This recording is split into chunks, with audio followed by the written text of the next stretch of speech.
all-party talks on the peace process in Northern Ireland will start on June the 10th.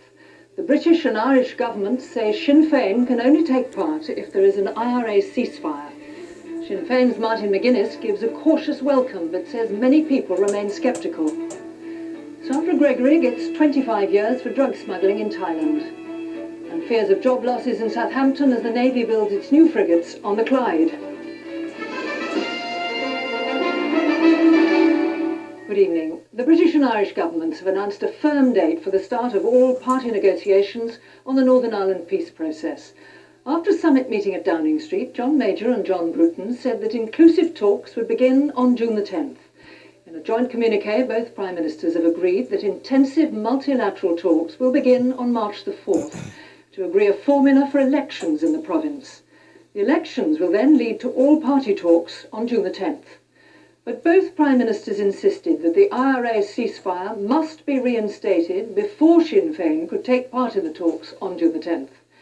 Sinn Féin President Gerry Adams has welcomed the fixed date for all-party talks, but said there was a need for absolute clarity on whether the proposals could get the peace process back on course. The Ulster Unionist leader David Trimble said that the parties could not meet face-to-face with Sinn Féin until they were satisfied by the quality of its commitment to peace. This is the most important political development on Northern Ireland since the Downing Street Declaration more than 2 years ago. That ultimately secured the IRA and Loyalist ceasefires.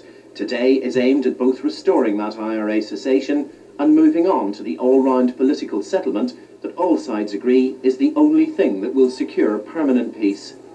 The two ministerial teams, who've had some stormy exchanges on the way to this package, had a working lunch, and then the plan was launched.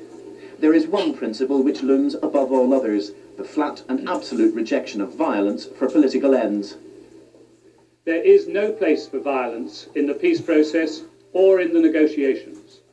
Those who advocate it or threaten it exclude themselves from the negotiations. There is a sense of reality, too, about how early a stage this still is. I don't pretend to you this afternoon that we are remotely at the end of the road.